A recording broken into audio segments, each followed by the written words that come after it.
Welcome to Healing Wisdom, a Thursday morning talk show featuring guests sharing their stories and knowledge.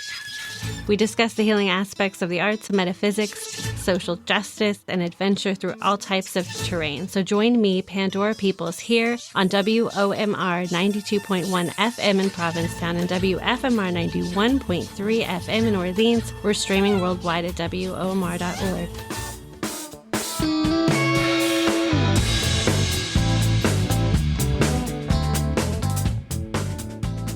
Hello out there. I'm here today with the British American acid blues band Bees Deluxe. They are going to be at Black Eyed Sally Saturday, September 23rd in Hartford, Connecticut. C Note Friday, October 13th in Hull. And in November, they're going to be in New York City, Pennsylvania. They've got 3 concerts there, and they're going to be in Boston as well. Members Carol Band and Conrad War are here today. Carol has graced the stages of many Boston area clubs, including Johnny D's, Ryles, the Lilypad, and the House of Blues. Conrad War has toured with the English Beat, Joe Jackson, the Specials, and the Selector. He's been a record company production manager, music journalist. He's a man of many hats. Welcome. Thanks for having us. Yeah, we go from Maine to Miami. Maine to Miami. Can you talk about how you came together? I found Carol playing at Ryles Jazz Club in Cambridge, which we used to play at, and she was playing the grand piano with a jazz band. And I said, let me take you away from all of this. So I dragged her into acid blues, which I'm not sure if she enjoys more, but she's very, very good at it. Have you ever heard of acid blues? He said, let me take you away from all of this. And so I went.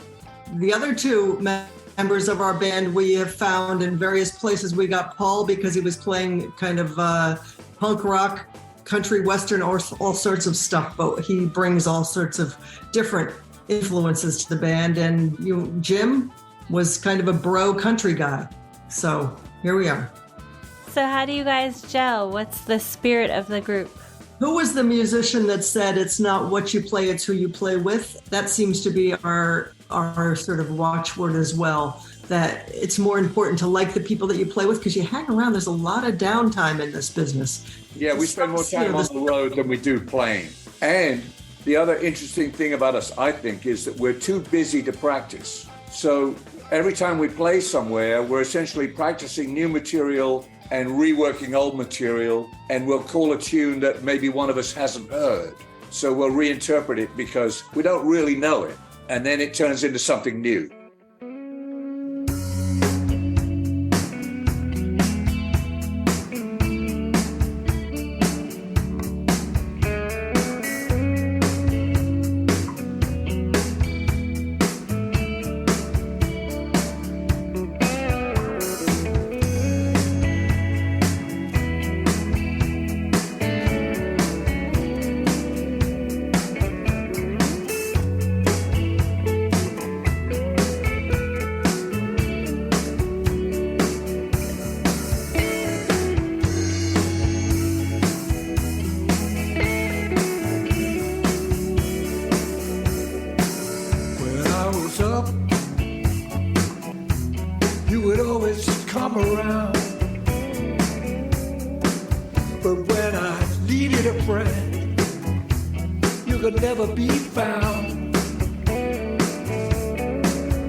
About your memorable show at a theater in Munich.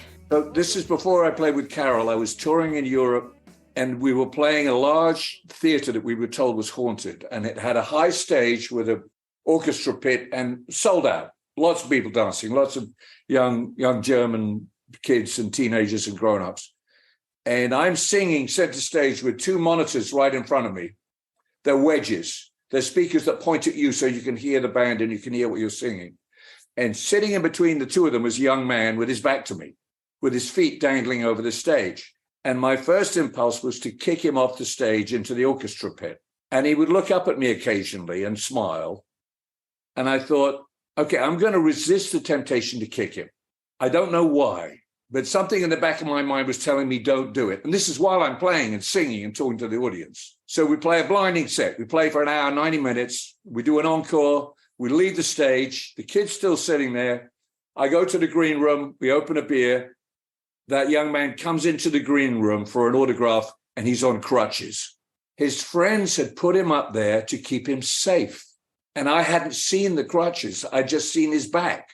So something in the back of my head said, don't mess with this. There's some reason that boy is sitting there. So I felt very lucky. Oh, well, that's good that you were saved by either instinct or a force outside of yourself. Yeah, something was telling me not to do it. You're listening to Healing Wisdom on WOMR. We're speaking with Bees Deluxe.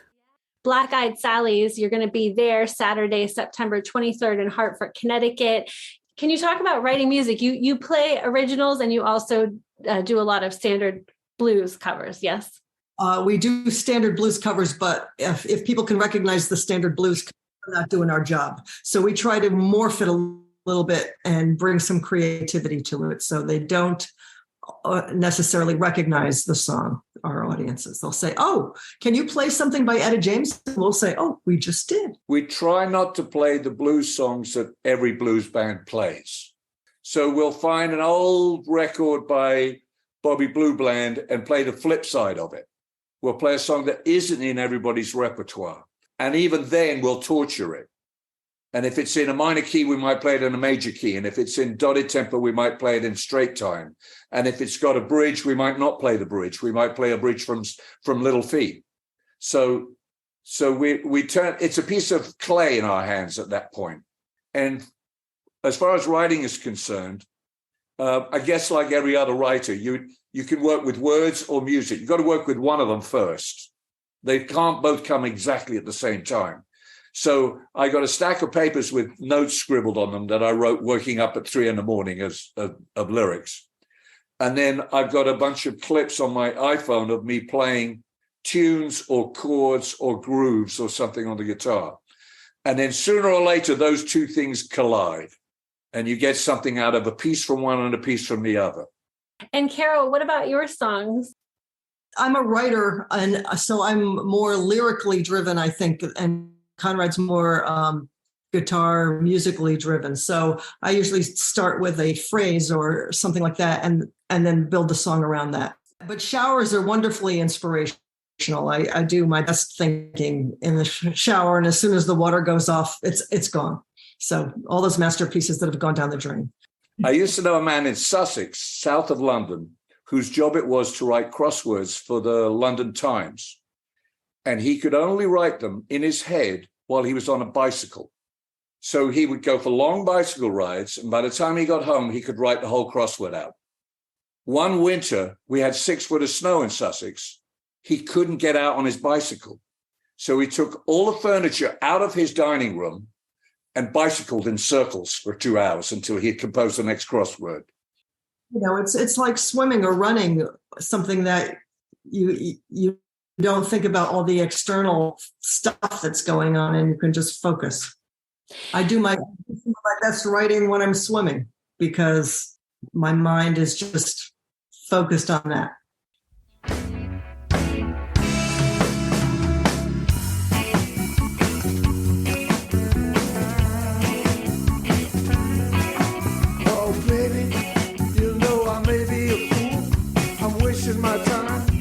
Going to school, the way you got me holding your door, I can't do my homework anymore.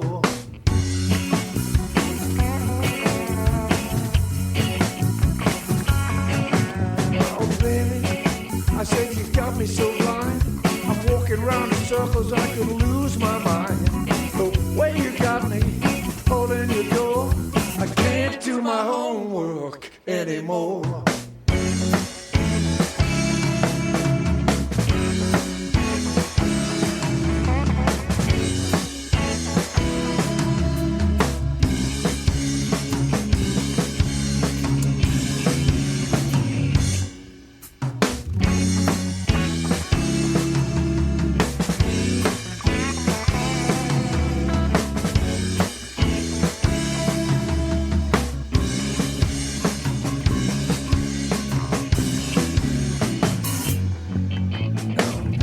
So tell us about being on the road.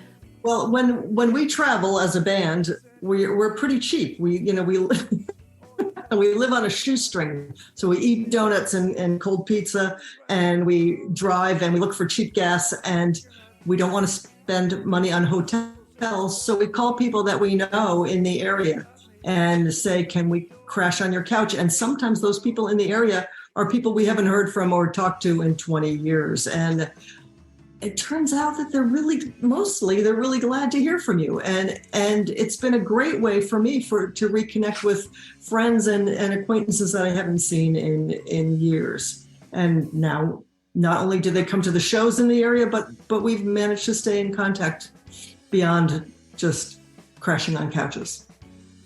That's very cool. We call it couch surfing. And everybody knows somebody somewhere. That's true. Yeah. So then strangers are involved sometimes. Yep. Yes. We did a tour for a fundraising tour. It was for a good cause, and we played in venues all over in Pennsylvania and Ohio and New York State, and the hosts, the people who were in the venue, would call up people and say, can this band stay with you tonight on your couch? And they were total strangers. And we would just show up at their house, and they would make fried chicken and food for us, and they'd put us up in their beds. And you could see the relief on their face when it was like us who came, and we weren't like, some Black Sabbath horrible, band, but they were like, oh, thank goodness it's old people. But we made lots of new friends, and it's kind of cosmic that people are, and I think it's music that makes people connect that way. One night we stayed in Pittsburgh at a friend of a friend's house, and we had to get up early in the morning to get to the next town. And we're driving away, and the owner of the house, who just looked after us, called me up and he said, you better come back. You've left an instrument behind. So we didn't tell the bass player that he'd done this, but we drove for a mile. Then we turned around and we started going back. And he said, where are we going? I said, well, don't worry about it. Where are we going? I said, don't worry about it. We know what we're doing. And we drove back to the house we'd spent the last night, and we said, go and knock on the door. And he said, what's going on? He said, he got out of the van, and he went to the door, knocked on the door, and his host handed him his bass guitar. He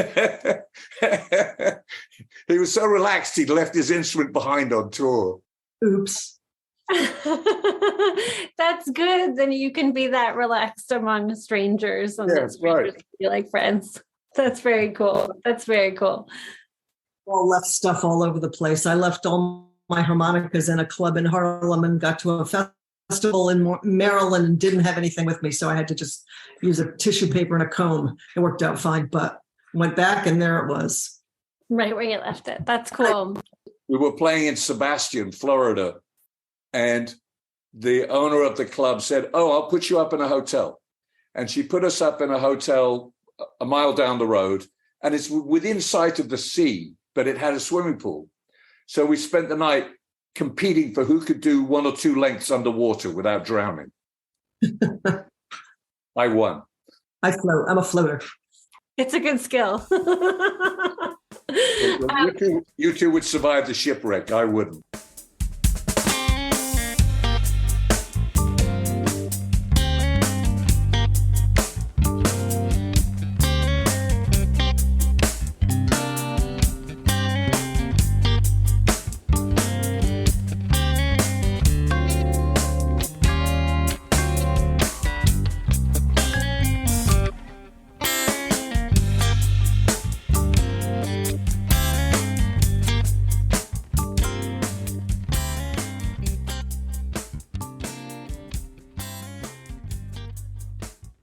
You're listening to Healing Wisdom on WOMR 92.1 FM in Provincetown and WFMR 91.3 FM in Orleans. I'm Pandora. We're speaking with Bees Deluxe. So, Conrad, tell us about what happened in the ruins of the castle in Vienna. So, one day I was doing 3 gigs in a day in Vienna. And at 10 in the morning, we did a sound check at a nightclub. And then at 11:30, we did a sound check in a theater. And then at 12:30, we did a sound check in a castle. And this was a castle that had no roof.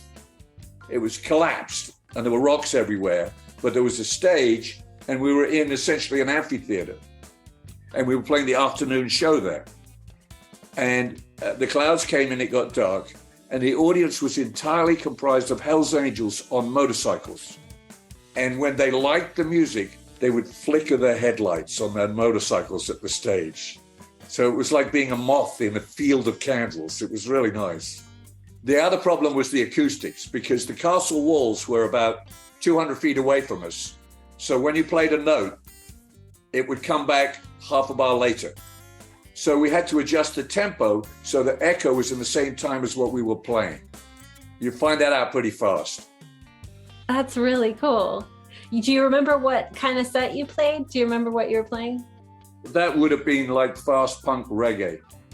And there was a German reggae band playing after us, and I found it very strange to hear reggae being sung in German. It really sounds like it's coming through your windpipe and not your diaphragm, you know. Interesting. Yeah, that's a kind of contrast. Say that you can't beat German for punk rock, though. It was, you know, I worked in a bar, a venue in Harvard Square back in the 70s, a long time ago. One night, they used to get all kinds of people through there, Buddy Guy and George Thorogood, and one night they had B.B. King, and his band had packed up, and they were waiting in the bus, and B.B. was kind of hanging out, and I was there, and he said, "Let me buy you a drink, sweetheart." And so we sat there in this empty club together with our arms touching, and he was just as charming as could be, and he was a lovely guy and a good tipper.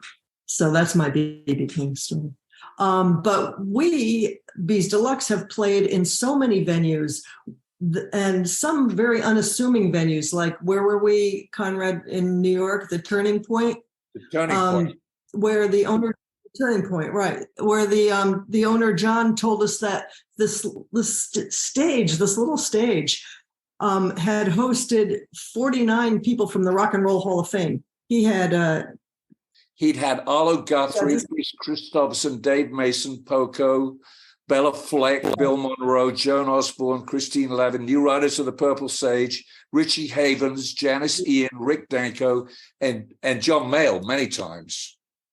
And he's still going. When we did sound check, we sat with him at the bar with John, the owner manager, and he just flipped through his phone, and there were close-up photographs of 500 Grammy Award winners who'd all played it in his kitchen. Essentially, it's like a room. There is only 70 seats there, and they're all sitting down there. And I said, "You booked the entire roster of the Bottom Line, didn't you?" And he said, "Yes.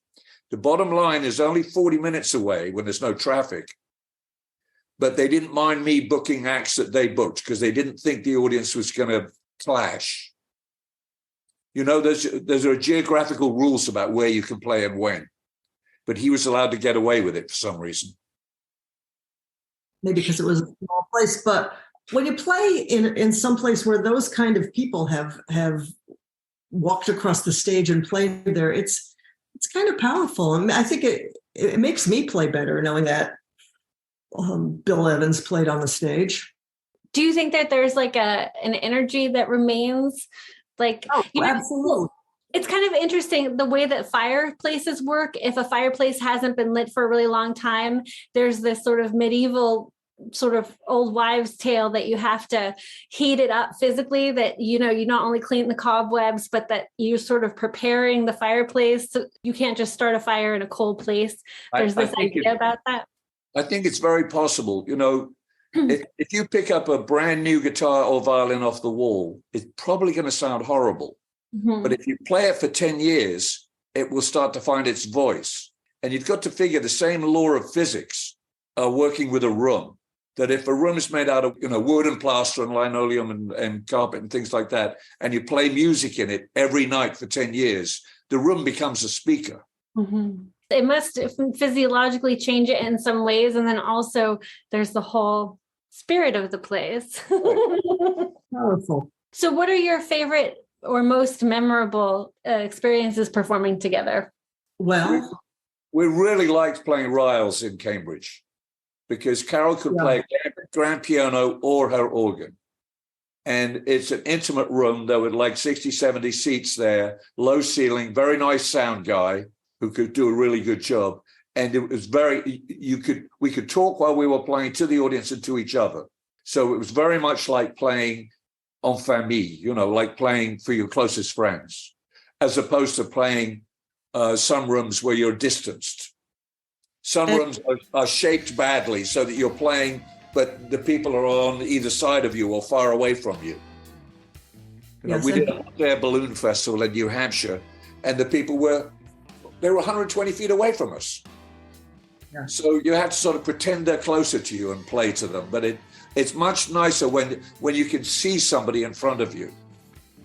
And nice when they come specifically for the music, when it's not an incidental, like a candy festival or something like that. When they're there for the music, when they walked in, they said, gosh, we heard about you guys. We play a place outside of Philadelphia called Jamie's House of Music. And it's a little venue, but it's awfully cool. And there's a big Hammond B3 organ on the stage and a wild bass setup. And the guy who runs it is a fantastic musician himself. And they do a great job. And people are there because they love music and they know music and they come in to hear it there. So that's and the last time we played there, Jamie came up to us halfway through our set and he said, could you stay the night and play tomorrow as well? And he invited us to his house. We slept at his house, had breakfast, came back to the club and then played again. It's really like being in the family. And that does make you play better. It just reinforces the sincerity and the integrity of what you're doing, as opposed to, we played some cruise ships, which are agony, because they didn't come on the boat to listen to us. And it's enormously complicated getting on the boat and getting off again and setting up the PA and setting up the drums. But if you go somewhere like Jamie's House of Music or Stitch Bar and Blues in Midtown New York, people go there for the music and it's set for that. And the people who run it care and love about music. And that's why they're doing it. They're not doing it to make money. They're doing it because they want to hear music.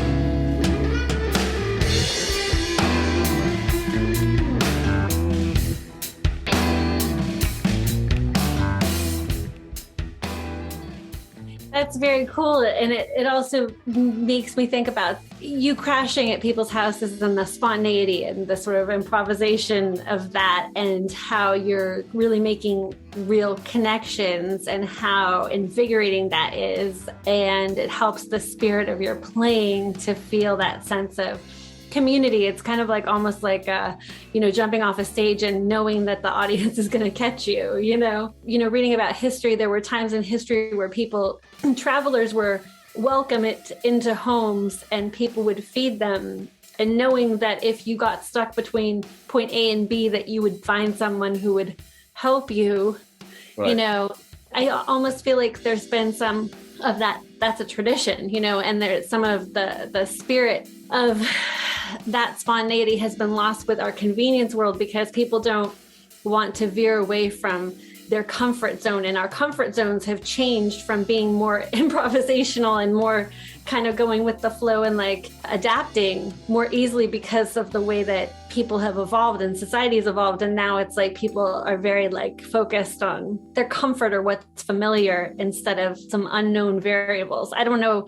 You sound like you guys are living, you're shielded from normalcy. Normal culture a little bit. Probably a little bit, but what music is about is connecting with each other as musicians on stage and with the audience. And I think people are hungry for that. these days when all your transactions are online or at ATMs. I think going out and hearing live music is one of the few times when we really are being humans together.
Tell us about your upcoming performances. Saturday, we go back down to Hartford, Connecticut and play Black Eyed Sally's for only the second time. We've been lusting after that gig for a couple of years now. I drove down there and went to the bartender and gave him a CD and I said, please give this to Jane, to the manager. And I got a call the next day. When can you play? And it's a fabulous room and the food is Southern cooking. So we have this slang for when we're on the road of trying not to go to chains. We're trying to go to a mom and pop place where you can get food that's actually made right in front of you, which Carol has made, authentic. Yes. So, places where you can get kale soup. And the food at Black Eyed Sally's is incredible. It's Southern. And then we play the C Note in Hull, played there once before, and it's a fabulous room. And then we do this stretch where we go down to Pennsylvania. We play in New York and in Pennsylvania, then back up to City Winery, Boston on November the 18th. In the meantime, we're in the studio all the time trying to finish up an album we've been working on for all originals for about the past year. So Carol gets a call from me every week saying, can you redo the keyboards on this? Or can you write a new tune? Or can you do background vocals on this? Drive to Roslindale and stand in front of a microphone. So we're working on that all the time. We love what we do, and we hope that we're going to continue to do this next year, play more festivals and new rooms as they open up, and old rooms that we love with people that we adore. Awesome. Thank you so much, Bees Deluxe, for joining us. Y'all can find their concert schedule at beesdeluxe.com.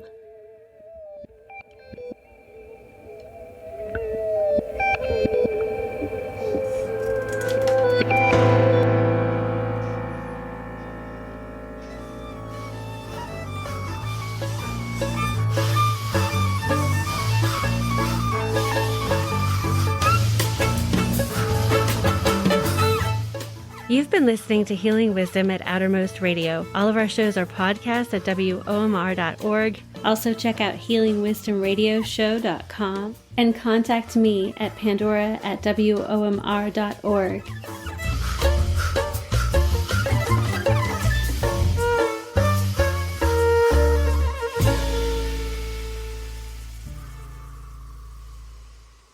Our theme music is provided by Mason. You can find her website at masonmusic.com.